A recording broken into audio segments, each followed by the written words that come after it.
Sir, இப்ப இங்க ஒரு வயசான பாட்டியோ இல்ல தாத்தாவோ வந்து ஐயா தர்மம் போடுங்க சாமின்னு கேட்டா என்ன பண்ணுவீங்க? அவங்க தள்ளாத வயதில் இருக்காங்களே, பரவாயில்ல தர்மம் போடலான்னு போடுவோம்.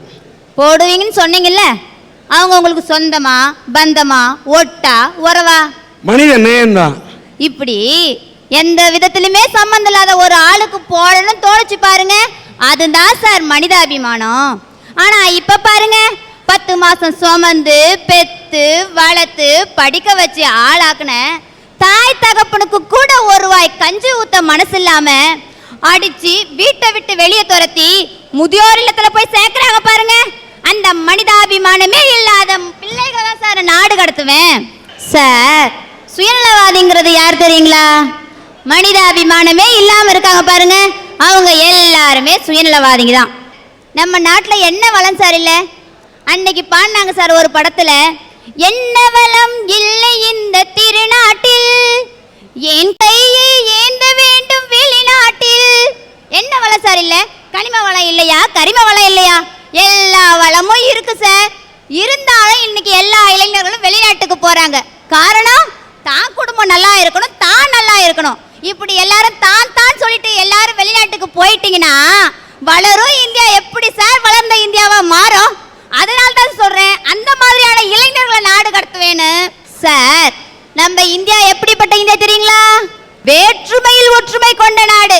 சாதி மதம் இனம் மொழி கலாச்சாரம் பண்பாடு எல்லாத்துலயும் வேறுபட்டு இருந்தாலும் இந்தியர் என்ற ஒரு வார்த்தை இருக்கு பாருங்க, அதுதான் சார் மகத்தானது. குஜராத்ல பூகம்பம் நடந்தாலும் சரி, ஒரிசாவில் நிலநடுக்கம் நடந்தாலும் சரி, மற்ற எல்லா மாநிலத்திலும் உதவிக்காரன் நீட்டுறாங்க பாருங்க, அது மனிதாபிமானம். இப்படிப்பட்ட இந்தியாவில் இப்படியும் ஒரு மாநிலம் இருக்கு சார். தவிக்கிற வாய்க்கு தண்ணி கொடுக்கறது சாதாரண மனிதாபிமானம். அதை கூட நம்ம பக்கத்து மாநிலம் செய்யல சார். அதை நான் என்னன்னு சொல்றது? பக்கத்து மாநிலம் செய்ய தரல, மக்கத்து மாநிலத்தை பத்தி வருத்தப்படுறேன். எந்த மாநிலம்?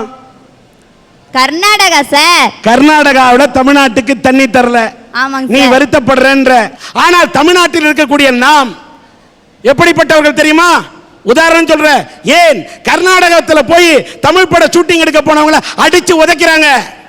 ஆனால் தமிழ்நாட்டிலே கர்நாடகாவிலிருந்து கன்னட படம் எடுக்க வந்தார்கள்.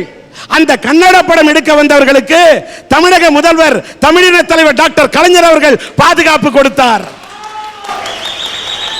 அப்படிப்பட்ட நாடு இந்த தமிழ்நாடு. ஆனால் கர்நாடகத்திலே ஒரு தமிழ் படத்தை கூட ஓட விட மாட்டோம் என்று அடிக்கிறார்கள், உதைக்கிறார்கள். தமிழ்நாட்டுக்கு காவிரியிலே தண்ணீர் தர மறுக்கிறார்கள். நான் இந்தியாவில் தான் இருக்கிறேனா? தேசிய ஒருமைப்பாடு என்று சொன்னாய், இந்தியா ஜெயிக்க வேண்டும் என்று குரல் கொடுக்கிறோம். சுனாமியிலே பாதிக்கப்பட்டால் ஓடோடி வந்து உதவி செய்கிறோம். குஜராத்திலே பூகம்பம் என்றால் தமிழ்நாட்டிலே துடித்தோமே, கண்ணீர் வடித்தோமே. ஆனால் தமிழ்நாட்டுக்கு தண்ணீர் தர மறுக்கிறார்கள். தமிழ் படத்தை ஓட விடாமல் தடுக்கிறார்கள். எங்கே போய் சொல்ல முடியும்? டென்ஷன் ஆகாதீங்க சார், தண்ணி குடிங்க சார். நீ என்னம்மா எனக்கு நீ தண்ணி தர, தமிழ்நாட்டுக்கு தண்ணி தர மாட்டேங்கிறான். நான் பேசிக்கிட்டு இருக்கேன், எனக்கு தண்ணி தர. எனக்கு இந்த தண்ணி தேவையில்ல, எனக்கு காவேரியில தண்ணி வேணும். அன்னக்கொடி என்ற இந்த பெண்ணின் வாழ்க்கையில் இந்த அம்மாவோட அவல கதையை நீங்க கேட்டீங்கன்னா ரொம்ப வேதனையா இருக்கும். இந்த அம்மாவுக்கு கல்யாணம் பண்ணணும்னு ஒரு புரோக்கர் தேடி போயிருக்கிறாங்க. தாய் மாமனே கல்யாண புரோக்கர். அந்த தாய் மாமன் ஒரு மாப்பிள்ளை இந்த பொண்ணுக்கு தேடி கொடுத்துருக்கிறாரு. மாப்பிள்ளையை தேடி கல்யாணம் பண்ணிட்டாங்க. கல்யாணம் பண்ணி இந்த பெண், இந்த அன்னக்கொடி பல எத்தனையோ கனவுகளை, வண்ண கனவுகளை சுமந்து கொண்டு தன்னுடைய திருமணம் முடிந்தவுடன் சாந்தி முகூர்த்தத்துக்காக, அந்த முதலிரவுக்காக அந்த அறைக்கு செல்கிறார். கணவன் அங்கே அறையிலே, கட்டில் அறையிலே அமர்ந்திருக்கிறார்.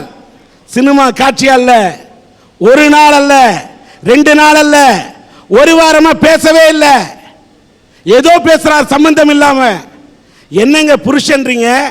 நான் ஒரு கட்ட மனைவி, பால் கொண்டு வந்தேன், பழம் கொண்டு வந்தேன், கணவனே, கட்டிய கணவனே நீ சுகம் கொடுப்பாய் என்று காத்திருந்தேன் என்று பேச தெரியாத ஒரு ஏழை பெண்மணி. அவனை பார்த்து கேட்டா கடைசியில் ஒண்ணுமே சம்பந்தம் இல்லை பேசுறவன். ஒரு வாரம் கழிச்சு அந்த பொண்ணை கன்னத்தில் ஓங்கி அரைகிறான். ரத்தம் கொட்டுது வாயிலேருந்து. அப்பதான் தெரியுது இந்த பொண்ணோட தலையில கட்டி வச்ச புருஷன் ஒரு பைத்தியக்காரன்னு. அதை யாரு கல்யாணம் பண்ணி வச்சுக்கிறா? ஒரு தாய்மாமனே கமிஷனுக்காக ஒரு கன்னி பெண்ணை கல்யாணத்தின் போது ஒரு பைத்தியக்காரன் தலையிலே கட்டி வைத்து வாழ்க்கையை கெடுத்திருக்கிறார். எனக்கு கல்யாணம் ஆனதுக்கு அப்புறம் தான் அவர் பைத்தியம்னு தெரிஞ்சு பக்கத்து வீட்டுக்காரங்க சொல்லி தான் எனக்கு தெரிஞ்சிச்சு. அந்த துக்கத்தை கேட்டு எங்கள் அம்மா அதே மாதத்துலேயே இறந்துட்டாங்க. அம்மா இறந்ததுக்கப்புறம் நான் திருச்சி மகளிர் காவல் நிலையத்துக்கு கம்ப்ளைண்ட் பண்ண போயிருந்தேன். அவங்க கம்ப்ளைண்ட்டை எடுத்துக்கல. திருச்சி கலெக்டர் ஆஃபீஸில் போய் மனு கொடுத்தேன். அவங்களும் ஒரு நாள் வந்து என்கொயரி பண்ணிட்டு அதோட விட்டுட்டாங்க. அப்பா ஒரு குடிக்காரர், அவர்கிட்ட இருக்க முடியல. ஒரு வருஷம் கழித்து அதே பைத்தியக்கார கணவர் வீட்டுக்கு நான் போய் அங்கே தங்கினேன். அங்கே தங்கிருக்கும்போது தான் அவங்க வந்து சாப்பாட்டுக்கே நான் ரொம்ப கஷ்டப்பட்டு பட்டினியாக கிடக்க வேண்டிய சூழ்நிலை வந்துருச்சு. ஊருக்காரங்க எனக்கு கல்யாணம் பண்ணி வச்சது வந்து எங்கள் வீட்டுக்காரோட சித்தப்பா 2 பேர். ஒருத்தர் வெட்டினரி டாக்டராக இருக்கிற லால்குடியில், இன்னொருத்தர் மெட்ராஸில் பரமசிவன்ற ஒருத்தர். அவர் எங்களுக்கு கல்யாணம் பண்ணி வச்சுட்டு அங்கே போயிட்டாங்க. நான் பட்டினியாக கிடந்தப்போ ஊர் ஜனங்க அவங்களுக்கு ஃபோன் பண்ணி வரவழைச்சி கேட்டேன், இந்த பிள்ளை பாவம் கல்யாணம் பண்ணி வச்சு ஒரு பைத்தியக்காரனுக்கு கல்யாணம் பண்ணி வச்சுட்டு நீங்கள் பாட்டில் போயிட்டீங்க, இந்த பிள்ளை ரொம்ப கொடுமையாக அனுபவிக்குது, அடிக்கடி அடிச்சு போடுறாங்க, எத்தனை நாளைக்கு அந்த பிள்ளையை ஓடி ஓடி காப்பாற்றுறதுன்னு சொன்னாங்க. ஆனால் அதுக்கு அந்த டால்குள்ளே இருக்க மாட்டு டாக்டர் சொன்னார், நீ ஏன் உனக்கு கஷ்டமாக இருக்குன்னு அக்கம் பக்கத்தில் உள்ள நாய்கிட்டலாம் சொல்கிற, ஊர் நாய்லாம் உனக்கு என்ன தாங்கும்? எங்கள் வீட்டுக்கார பேர் ஆனந்த் வீட்டுக்கு வந்தால் என்ன வராட்டி என்ன, நான் உனக்கு இருக்கிறேன், நீ எனக்கு கொஞ்சம் ஒத்துழைப்பாக இருந்தனா உனக்கு வேணுங்கிற காசை நான் கொடுக்குறேன்னு ரொம்ப கேவலமாக அசிங்கமாக பேசினார். மானத்துக்கும் பயந்து இருக்க முடியாதுன்னு அந்த ஊரை விட்டு நான் வந்துட்டேன். நான் ஊரை விட்டு வந்து 3 வருஷம் ஆகுது. சமீபத்தில் 3 மாதத்துக்கு முன்னாடி நான் அவரை பஸ் ஸ்டாண்டில் எதாச்சியாக பார்த்தேன்.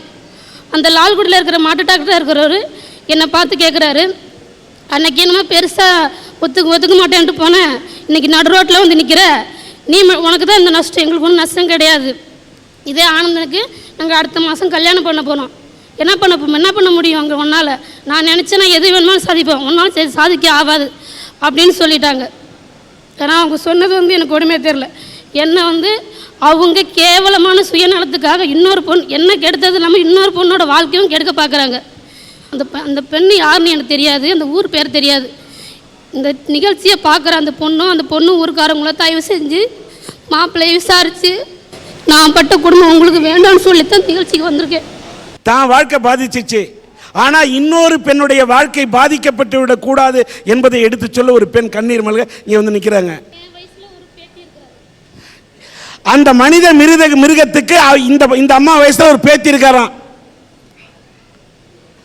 ஒரு இளம் அழகன் கட்டழகன் வந்து வில்லன் இல்ல, ஒரு வயசான கிழவன் வில்லன், மனித மிருகம். இந்த பெண்களுக்கு எதிரான இந்த பாலியல் கொடுமைகளை செய்யக்கூடிய மனித மிருகங்களை நாடு கடத்த வேண்டும் என்று இந்த மேடைகளை பேசுறாங்கன்னா ஏன் பேச மாட்டாங்க? மக்கள் சிந்திக்க வேண்டும். சார், வாய்ப்புகள் வர்ற வரைக்கும் எல்லா மனுஷனுங்களும் ராமர்களா தான் இருக்கிறாங்க. ஆனா வாய்ப்புகள் வந்ததுக்கு அப்புறமும் எவன் ஒருத்தன் லைஃப்ல ஒழுக்கமா இருக்கிறானோ அவன் தான் சார் மனுஷன். நிச்சயமா. இன்னைக்கு தப்பு செஞ்சுட்டு சில பேர் என்ன செஞ்சுறாங்க, சூழ்நிலை மேல பழிய போட்டுட்டு ஒதுங்கிக்கிறாங்க. அப்படிப்பட்ட சில மனித மிருகங்களும் இன்னைக்கு இருக்கு சார். இங்க மட்டும் இல்லைங்க, மும்பையில் ஒரு நிகழ்ச்சி. மும்பையில் நள்ளிரவு 12 மணிக்கு புது வருஷம் கொண்டாடிக்கிட்டு இருக்காங்க. கோலாகலமா மும்பை நகரமே கொண்டாடிக்கிட்டு இருக்கு. ஒரு காதலனும் காதலியும் அந்த கொண்டாட்டத்தில் அவங்களும் சேர்ந்து டான்ஸ் ஆடி நல்லா கொண்டாடிக்கிட்டு இருக்காங்க. அந்த நேரம் பார்த்து அங்க வந்தது சார் 60 பேர் கொண்ட இளைஞர் கும்பல் அங்க வந்துச்சு. அவங்க என்ன செஞ்சாங்க தெரியுமா? அந்த காதலனையும் காதலியையும் பிரிச்சுட்டு அந்த 18 வயசு பொண்ணை சுத்தி நின்று அந்த 60 இளைஞர்களும் அந்த பொண்ணோட துணியை அவ கதற அவருடைய ஆடைகள் எல்லாம் கிழிச்சு எரிஞ்சு அந்த பொண்ணை அந்த இடத்துல நிர்வாணப்படுத்தியிருக்காங்க சார். அந்த பொண்ணு போட்ட அந்த சத்தம், அவளுடைய அவல குரல் அந்த கூட்டத்தில் இருந்த ஒருத்தர் காதல கூட விழவே இல்லை சார். இன்னைக்கு இந்த சமுதாயத்தில், இந்த நாட்டில், இந்த உலகத்தில் மூல முடுக்கில் எல்லாம் எத்தனையோ பெண்கள் பாதிக்கப்பட்டுக்கிட்டு, சில மனித மிருகங்களால் பாதிக்கப்பட்டுக்கிட்டு அவங்க போடுற அவல குரல் இன்னைக்கு நம்ம காதுகளில் எட்டாம இருக்குங்க சார். 1988 வருஷம் 20 வயசுல நான் ஒரு பள்ளி ஆசிரியராக முடிச்சுட்டு நான் வேலைக்கு போனேன். அப்படி வேலைக்கு போகும்போது ஒரு ஆறு நடுவில் சார், அந்த ஆறை தாண்டி தான் நான் வேலைக்கு போக வேண்டிய சூழ்நிலை. அப்படி ஆற்றை தாண்டி போகும்போது, ஆற்றை தாண்டி போனால் மழை வந்துச்சுன்னா அந்த ஆறு ஃபுல்லாக தண்ணி போகும். அதில் எனக்கு நீச்சலும் தெரியாது, நான் போகவும் முடியாது. அந்த சமயத்தில் ஆற்றை தாண்டி போக முடியாத சூழ்நிலை இருந்ததுனால தலைமை ஆசிரியர் என்ன செஞ்சார், பக்கத்து வீட்டில் ஒரு பையனை கூப்பிட்டு இந்த டீச்சர் அக்கான்னா சொல்லி அமைச்சார் சார். டீச்சர் அக்காவை கொண்டு போய் பள்ளிக்கூடத்தில் விட்டுட்டு வந்திருப்பா, இந்த ஆற்றுல தண்ணி வருது போக முடியாது, அவங்க பள்ளிக்கூடத்துக்கு போட்டு 2 நாளைக்கு தண்ணி வடிகிற வரைக்கும் கொண்டு விட்டுட்டு வந்திருப்பான்னு சொன்னார். ஆனால் அந்த பையனும் அப்படிதான் சார் வந்தான். அவன் விட்டுட்டு திரும்பி வரும்போது அங்கே இருந்த காலி பசங்க, அந்த ஊரில் டீ கடையில் பேசிகிட்டு இருந்த காலி பசங்க என்ன பண்ணாங்க தெரியுமா? டேய், உங்கள் ஆளை கொண்டு விட்டுட்டு வந்துட்டியான்னு கேட்டாருங்க. அன்னைக்கு அவன் மனசில் வச்சுக்கிட்டான், சார் இவங்க தான் நம்ம ஆள் அப்படின்னு சொல்லி. 3 மாதம் பொறுத்து ஒரு லெட்டர் வருது சார் வீட்டுக்கு. லெட்டரை பிரித்து படித்து பார்த்தா நிறைய கவிதைகள், காதல் கவிதைகள். அந்த லெட்டரை படிச்சுட்டு எனக்கு கொதிச்சு போயிட்டேன். அம்மாட்ட சொன்னேன், அவங்க அக்கா பெரியப்பா பொண்ணு எனக்கு ஃப்ரெண்டு, அவங்கக்கிட்ட சொன்னேன். அவங்களும் எடுத்துக்கிட்டு இந்த லெட்டரை அவங்க வீட்டுக்கு அப்பா அம்மா கிட்ட போனாங்க. அங்கே போய் சொன்ன உடனே அவங்களும் கண்டிச்சாங்க சார். அவனை கண்டிச்சதுக்கப்புறம் ஒரு நாள் நான் பள்ளிக்கூடத்துக்கு போயிட்டு இருக்கேன். எதிரில் வந்தவன் எங்கள் அப்பா அம்மாட்டெல்லாம் போய் சொல்லி இந்த மாதிரி பண்ணிட்டீங்கல்ல, உங்களை என்ன பண்ணுறேன் பாருங்க அப்படின்னு சொன்னான். நான் சொன்னேன், தம்பி இப்பயும் உன்னை தம்பியாக தான் நான் நினைக்கிறேன், நீ இந்த மாதிரிலாம் எண்ணத்துக்கெல்லாம் இடம் கொடுக்காதேன்னு சொல்லிட்டு நான் போயிட்டேன். நீ என்ன செய்வேன்னு சொல்லிட்டு நான் போயிட்டேன். ஒரு நாள் பள்ளிக்கூடம் விட்டு நான் வழியில் வந்துக்கிட்டு இருக்கேன். எதிரில் வரான், மெட்ராஸ் மெயின் ரோடு, அதாவது கரும்பு தோட்டம் ஒன்று தான் அந்த வீட்டுக்கும் அந்த ரோட்டுக்கும் நடுவில். வந்தவன் என்ன செஞ்சான் தெரியுங்களா? திடீர்னு குறுக்க ஓடி வந்து சைக்கிளை பிடிச்சி கீழே தள்ளினான் சார். என் முடியை பிடிச்சி இப்படி இழுத்துட்டே வாயில் ஆசிடை ஊற்றினான். இங்கே பட்ட உடனே என்னால் எரிச்சல் தாங்கவே முடியல சார். உடனே நினச்சேன் ஆசிட் தான் ஊற்றுறான்னு சொல்லிட்டு என்னடா செய்கிறேன்னு தட்டி விட்டேன். பாட்டில் கீழே விழவே இல்லை. திரும்ப அவன் என்ன செஞ்சான் தெரியுங்களா? இப்படி பிடிச்சி இந்த பக்கம் கொட்டிட்டு, எனக்கு கிடைக்காத நீ வேற யாருக்குமே கிடைக்கக்கூடாது அப்படின்னு சொன்னான். என்னால் தாங்கவே முடியல எரிச்சல். அந்த ஒரு க்ஷணம், அந்த 5 நிமிஷம், எல்லாரும் சினிமாவில் தான் அந்த ஆக்சிடென்ட் அந்த மாதிரி இதை பார்த்துருப்பீங்க, நான் நேர்லையே அனுபவிச்சிட்டேன் சார். செத்து பொழைச்சவண்டான்னு சொல்லி ஒரு பாடல் வரும், யமனை பார்த்து சிரிச்சவண்டான்னு சொல்லி, அது நான் செஞ்சுட்டு வந்திருக்கிறேன் சார் அந்த கொடுமையை. அந்த 2 மாதம் அந்த ஹாஸ்பிட்டலில் இருந்தேன். ஒவ்வொரு இரவும் நான் தூங்கியது கிடையாது. நம்ம என்ன தப்பு செஞ்சோம்? அதாவது இந்த உலகத்தில் பெண்ணாக பிறந்தது தப்பா, இல்லை நல்லா படிச்சுட்டு வேலைக்கு போய் குடும்பத்தை காப்பாற்றணும்னு நினச்சது தப்பா இந்த சமூகத்தில், இல்லை காதலே வேண்டான்னு சொல்லி ஒழுக்கமாக இருந்தது தப்பா? இனிமேல் நம்ம உயிரோடு இருக்கக்கூடாது, ஆண்களை கண்டாவே எனக்கு பிடிக்கல சார், அப்படி ஒரு சூழ்நிலைக்கு வந்துட்டேன் நான். எங்கள் அண்ணாலாம் கூட இருந்து என்னை எவ்வளவோ இது பண்ணாங்க. நிறைய பேர் ஆஸ்பத்திரிக்கு பார்க்க வந்தாங்க, எல்லாரும் எனக்கு ஆறுதல் சொன்னாங்க. எல்லாரும் சொன்ன ஆறுதல் எனக்கு கொஞ்சம் கொஞ்சமாக என்னை தேடி கொண்டு வந்துச்சு. அப்படி பார்க்க வந்தவர்கள் ஒரு மனித தெய்வம் வந்துச்சு. அப்படி பார்க்க வந்தவர்கள்ல ஒரு மனித தெய்வமும் வந்தது சார். அவர் வந்தவர் என்ன தெரியுமா சொன்னாரு? உன்னுடைய உடம்பில் மேல் உள்ள அந்த ஊனம் பெரிதல்ல, உன் மனசுல இருக்கிற அந்த தழும்பை நீ அகற்றிடு, நான் உன்னை நான் கல்யாணம் பண்ணிக்கிறேன் அப்படின்னு சொல்லிட்டு ஒரு மனித தெய்வம் வந்துச்சு சார் எனக்காக. எந்த ஒரு ஆணும் அவன் நல்லா இருந்தாலும் சரி, அவன் நல்லா இல்லாட்டிலும் சரி, தனக்கு வர்ற மனைவி அழகாக இருக்கணும் தான் எந்த ஒரு ஆணும் தூய்மையை மட்டும்தான் அவர் பார்த்தாரு.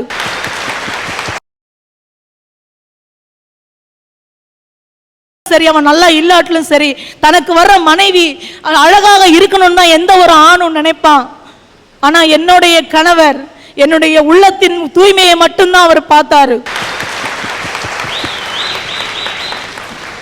நான் சில நேரத்தில் வேகமாக பேசுவேன், சில நேரத்தில்